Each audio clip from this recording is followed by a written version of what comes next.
الحمد لله نحمده ونستعينه ونستهديه ونستغفره ونعوذ بالله من شرور أنفسنا ومن سيئات أعمالنا من يهده الله فلا مضل له ومن يضلل فلا هادي له أشهد أن لا إله إلا الله وحده لا شريك له وأشهد أن سيدنا ونبينا محمدا عبده ورسوله لا نبي بعده الذي أدى الأمانة ونصح الأمة وجاهد في سبيله حتى أتاه اليقين وتركنا على المحجة البيضاء ليلها كنهارها لا يزيغ عنها إلا هالك صلاة وسلاما على سيدنا محمد وعلى آله وأصحابه وجنوده وأنصاره إلى يوم الدين. أيها المؤمنون الحاضرون أوصي نفسي وإياكم بتقوى الله وطاعته حيث فاز المتقون.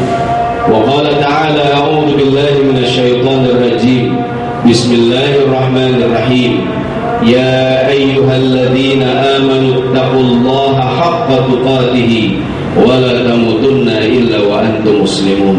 Shadaqallahul azim. Hadirin jamaah salat Jumat yang dirahmati Allah Subhanahu wa taala.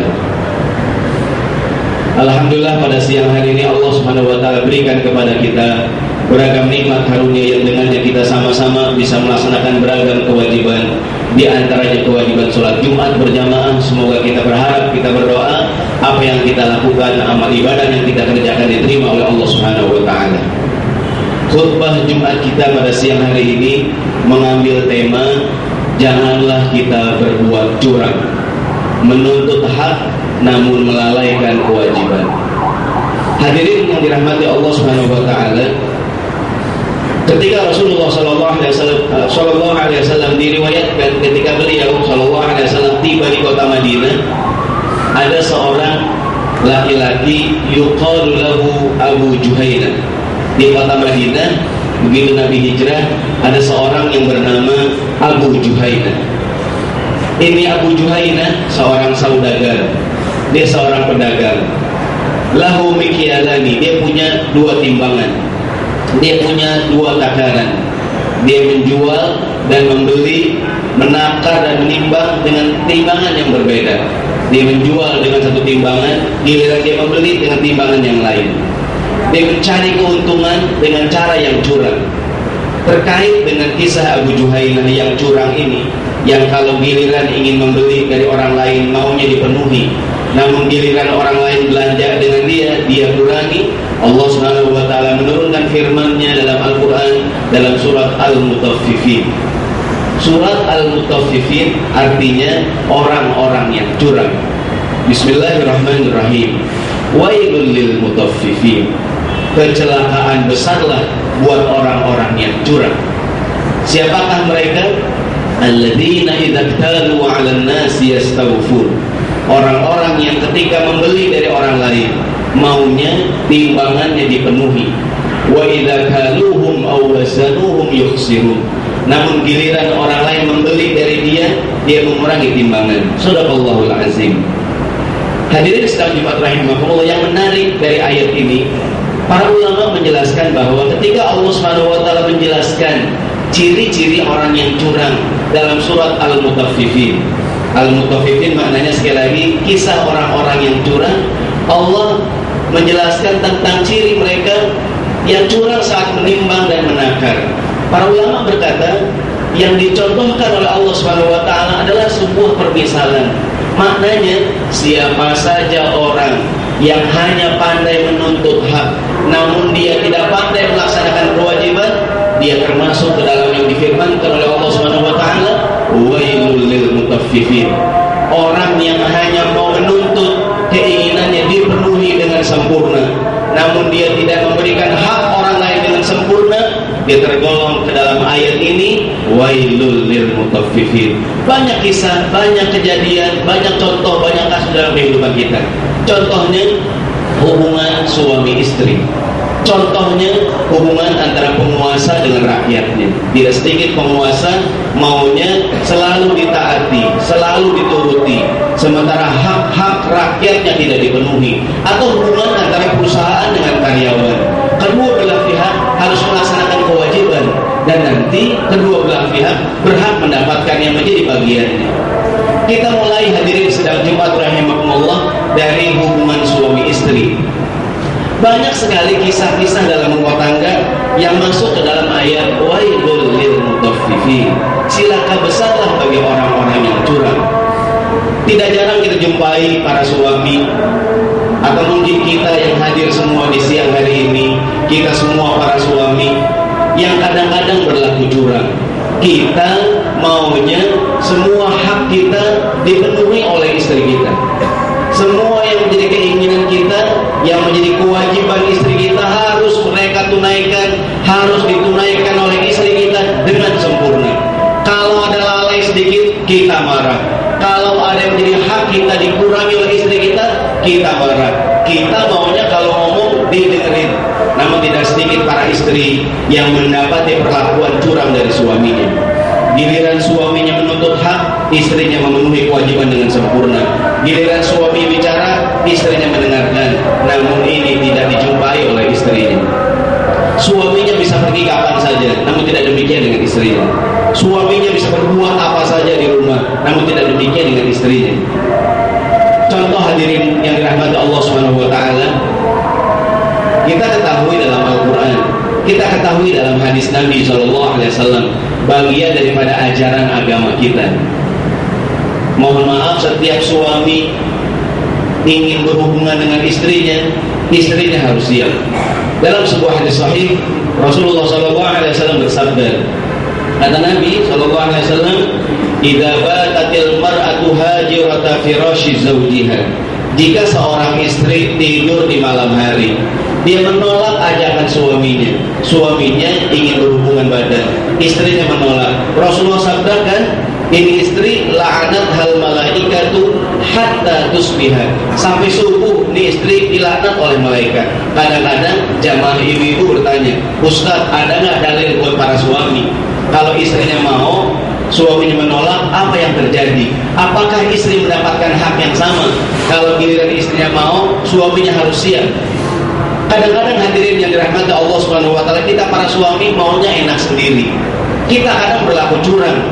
Padahal Allah Subhanahu wa taala berfirman dalam Al-Qur'an tentang hak istri kita yang menjadi kewajiban kita. Bismillahirrahmanirrahim. Walahunna mithlul ladzi 'alaihinna bil ma'ruf. Dan istri kita memiliki hak yang seimbang dengan kewajiban yang telah dia lakukan bil ma'ruf, dengan cara yang baik. Istri kita memiliki hak yang sama dengan kita. Istri kita memiliki hak yang sama dengan kewajiban yang telah dia tunaikan, dan wajib kita tunaikan dengan cara yang baik. Sebagaimana kita ingin didengar, istri kita juga ingin didengar. Sebagaimana kita ingin dilayani, kadang-kadang istri kita juga ingin dilayani. Sebagaimana mungkin kadang-kadang kita ingin istirahat siang, kita ingin tidur, ingin istirahat tidak diganggu oleh siapapun. Mungkin sekali waktu istri kita juga ingin diistirahat, tidak ada yang mengganggu. Sebagaimana kadang kita ingin semua yang menjadi keinginan kita dipenuhi, mungkin demikian dengan istri kita. Mudah-mudahan kita yang hadir di sini tidak tergolong dalam firman Allah Subhanahu wa taala, wailul lil mutaffifin. Cilaka besarlah buat orang-orang yang curang. Mudah-mudahan kita tidak tergolong orang-orang suami-suami yang curang.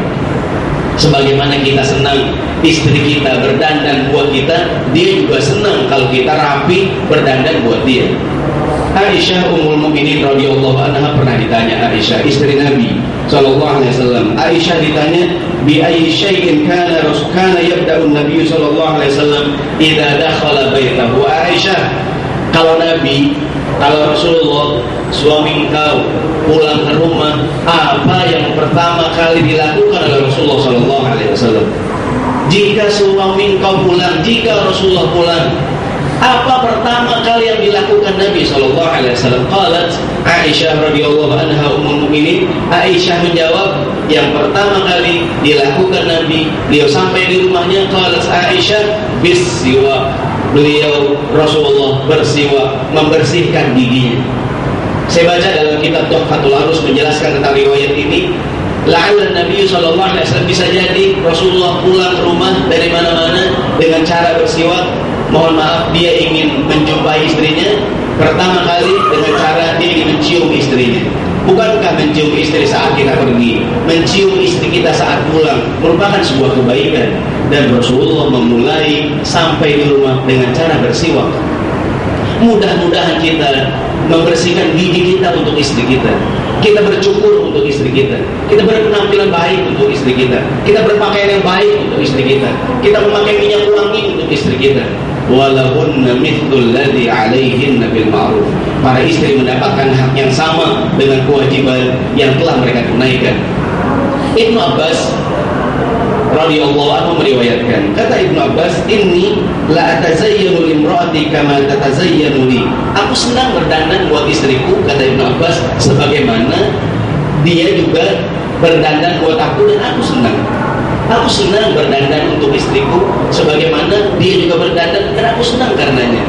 Umar ibn Khattab radhiyallahu anhu, pernah ada seorang wanita datang kepada Umar. Dia mohon kepada Umar, dia ingin diceraikan dari suaminya. Dia minta agar Umar menceraikan dia dari suaminya. Begitu Umar melihat suaminya berpenampilan yang tidak baik. Umar menyuruh suaminya potong rambut, mandi, bersih-bersih. Tak lama kemudian suaminya datang lagi dengan penampilan yang berbeda. Melihat hal ini, istrinya kaget dan dia berkata pada Umar untuk membatalkan gugatan cerai. Bisa dibaca dalam kitab Tuhfatul Arus. Bagaimana kita para suami di dalam bab, judul babnya tatazayyanu li zaujatika kama tatazayyanu laka. Berdandanlah untuk istri kamu sebagaimana dia juga berdandan untuk kamu. Rasulullah SAW bersabda bahwa kita para suami agar kita perhatian dengan penampilan kita. Kata Nabi, khamsun minal fitrah. Dalam riwayat lain, sab'atun minal fitrah. Ada beberapa perkara merupakan fitrah, kesunahan, kebaikan dalam Islam. Kata Nabi, al-khitan, berkhitan, as-siwak, bersiwak, membersihkan gigi, merupakan sebuah kebaikan. Kemudian natful ibti, mohon maaf, mencabut bulu ketiak, merupakan sebuah kebaikan. Wa qassul asrafir, menggunting kuku, sebuah kesunahan. Wal istihdad, mohon maaf, mencukur bulu kemaluan, sebuah kesunahan. Kenapa Nabi ajarkan itu semua buat kita para laki-laki? Agar kita berpenampilan baik buat istri kita sebagaimana dia juga berpenampilan baik buat kita. Ini contoh pertama di antara makna ayat wailul mutaffifin, cilakalah bagi orang-orang yang curang. Jangan sampai kita menjadi suami yang curang. Kita ingin segala hal kita tuntut dari istri kita, namun kita tidak melaksanakan hal yang sama. Contoh yang kedua, hadirin dirahmati Allah Subhanahu wa taala, adalah dalam kehidupan kita bermasyarakat, bernegara. Satu hari seorang sahabat mendatangi Rasulullah SAW. Ini sahabat mengadu kepada Nabi, Rasulullah, ara'aita in qamat alaina umara yas'aluna haqqahum wa yamna'una haqqana. Wahai Rasulullah, bagaimana nanti seandainya ada pemimpin kami, kalau seandainya para pemimpin kami pandainya hanya menuntut hak dari kami, wa yamna'una haqqana, dan mereka tidak menunaikan hak kami. Mereka menuntut dari kami hak-hak mereka, sementara yang menjadi kewajiban mereka yang merupakan hak kami, mereka tidak tunaikan. Mungkin kita sebagai rakyat disuruh begini, suruh begitu, wajib begini, wajib begini, semua kita laksanakan. Namun hak kita tidak ditunaikan oleh para penguasa. Jawaban Rasulullah SAW, apakah yang harus kita lakukan dalam kondisi seperti ini?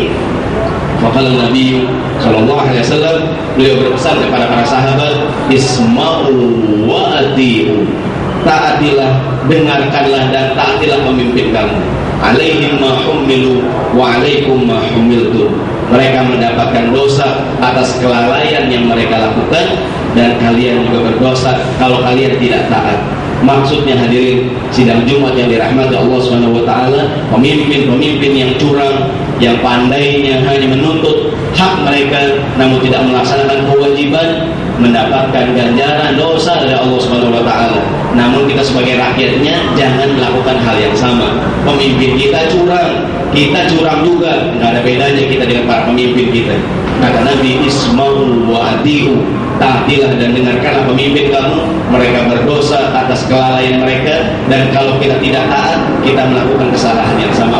Rasulullah SAW. Yang terakhir hadirin yang dirahmati Allah Subhanahu wa taala adalah contoh dalam kita bekerja. Perusahaan dan karyawannya sama-sama wajib melaksanakan segala hal yang menjadi kewajiban dia, dan kemudian karyawan dan perusahaan sama-sama berhak mendapatkan apa yang menjadi bagian mereka. Jangan menjadi pihak yang hanya pandai menuntut hak namun tidak melaksanakan kewajiban. Semua hak-hak yang menjadi miliknya inginnya dipenuhi, namun hal-hal yang menjadi kewajibannya tidak ditunaikan.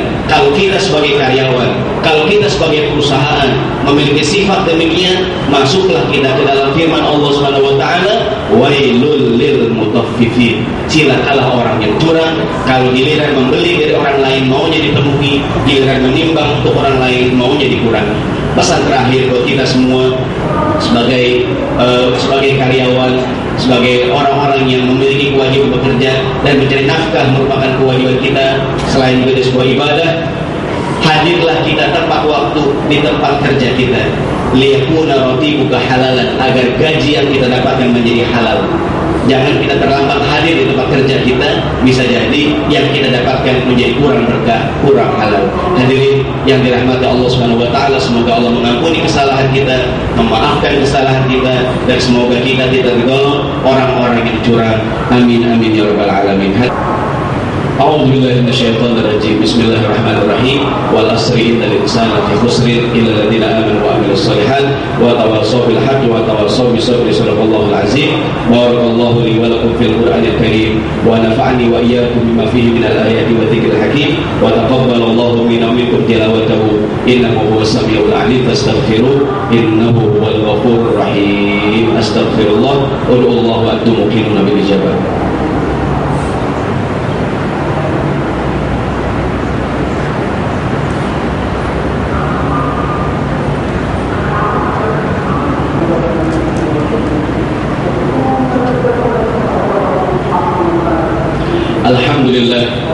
Alhamdulillahilladzi hadana li hadza wa ma kunna linahtadiya laula an hadana Allah. Asyhadu an la ilaha illallah wahdahu la syarika lah wa asyhadu anna sayyidana wa nabiyyana Muhammadan 'abduhu wa rasuluhu la nabiyya ba'dahu. Amma ba'du, fa ya ayyuhal hadirun, usi nafsi wa iyyakum bi taqwallahi wa ta'atihi haitsu fazal muttaqun. Wa qala ta'ala, a'udzu billahi minasyaitonir rajim. Bismillahirrahmanirrahim. Ya ayyuhalladzina amanu taqullaha haqqa tuqatih wa la tamutunna illa wa antum muslimun wa alamu anna Allah shalla ala nabiyyi qadiman. Faqala ta'ala, inna Allaha wa malaikatahu yusalluna 'alan nabi ya ayyuhalladzina amanu sallu 'alaihi wa sallimu taslima.